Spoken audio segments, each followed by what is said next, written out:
Like most other fields, disciplines, and enterprises, bioethics too has gone globalized. By which I mean it's not just a global phenomena where bioethical issues are in each country, but there are bioethical issues now about crossing borders. So let's start with one of my favorite topics, medical tourism.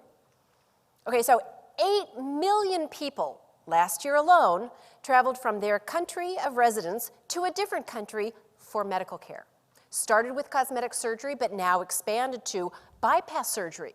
Highly credentialed hospitals, especially in Thailand and India, which are the leaders.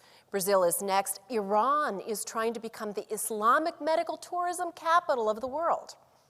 Some of the cases of medical tourism, of course, are really nefarious, a sort of black market. Like some people really do get on a plane and go over to a country and buy a kidney. That's a problem.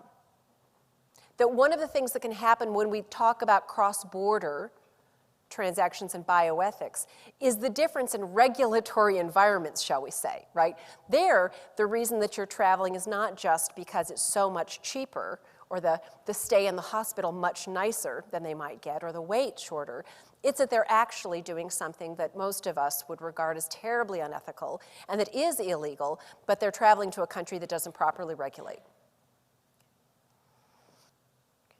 And then again, there's just the whole, if you're going to have a facelift, why not have it as part of a beach holiday? I mean, really.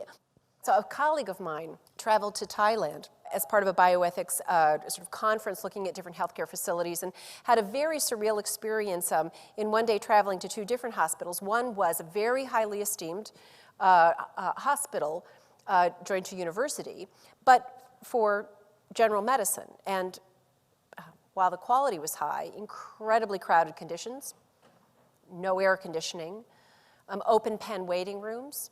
And then in the afternoon, they went to a private hospital that specializes in medical tourism, especially cosmetic surgery, insertions of dimples and eyelid lifts, where the nurses wore pink miniskirts and ran around in roller skates. So I don't know if that's bioethics, but it's really cool. One of the most compelling issues in bioethics today, huge outsourcing happening now of clinical research trials overseas. Just like the medical tourism, but this is outsourcing the research protocols, okay?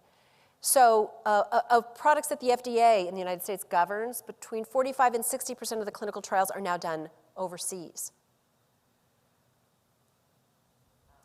Sometimes the international research is great because the reason the researchers go to that area is for scientific or humanitarian reasons, right? If we want to study how to deal with the tsetse fly or dengue fever, we need to go where it's endemic and leave our laboratory. That's a good thing, right, as long as we're careful to have protections and understand cross-cultural differences and how to do informed consent.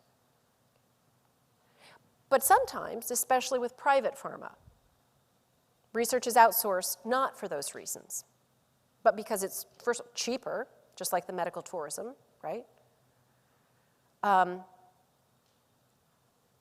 Lower regulatory environment, so much easier to get an okay to do the research. And perhaps most worrisomely, sometimes to exploit a moral loophole in research regulations. So let me explain. If we've got a new medicine that we hope helps you, and we're going to do a randomized double-blind trial, it means we're going to divide all of you in half, and half of you are going to get the investigative drug, and half of you are going to get what? Well, the standard of care treatment, right? We don't want to make you worse off because half of you won't get the active arm. We can't make you worse off for having participated in the trial. So the regs say you have to at least get what would be the standard of care if you weren't in the clinical research trial.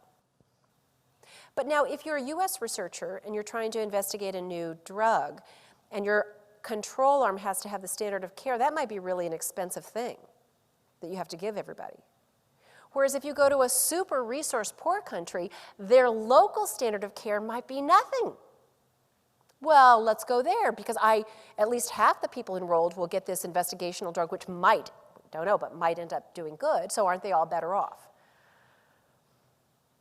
Well, the worry of sort of cherry-picking the world's poor to serve as the research guinea pigs for drugs that often would never be sold to them, either because the disease state isn't endemic there, or because the therapy is something that, even if it turns out to work, can't possibly be afforded by the local economy.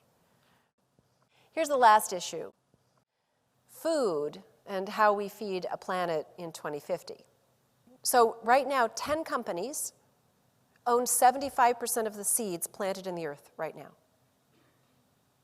And most of those are genetically modified seeds, right? So what is genetically modified? We insert a gene from an unrelated species, right? So it's different from hybridization or cross-pollination, because those, you've got the same species, just different cultivars, right? Here you really are just taking a gene from one kind of thing into another. My favorite is the Arctic flounder gene that helps preserve against frostbite, has been moved into a strawberry.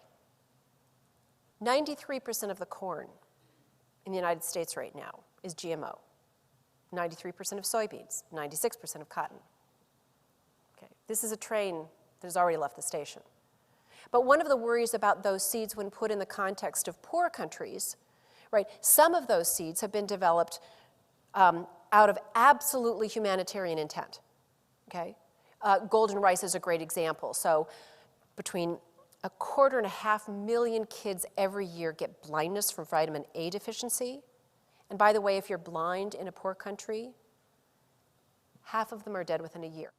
Okay, so it's not just blindness, it's a life-threatening condition. And they've developed golden rice, which has the vitamin A, the ability to synthesize it, built into the rice itself. But many GMOs, those done by agribusiness, aren't about humanitarian versions, it's about increasing market share.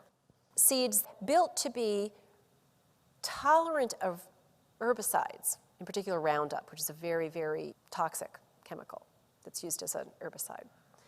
So if the company sells the seed that's been genetically modified to be able to tolerate Roundup, and also, by the way, sells Roundup, it means that you can cover the rest, you cover your field in Roundup because it'll keep the weeds down and your corn or soybeans will still grow. So huge worries here about really monoculture, right, where the idea sounds so good that everybody runs to it, and then we've only got one crop, which, by the way, makes you too dependent on the company, but also makes you very vulnerable to changes in diseases that might come along and wipe out the crop and leave everybody hungry. Real concerns about when crossing borders is really a chance to leverage very uneven power relationships. Industry tends to find its level for where regulation is lightest.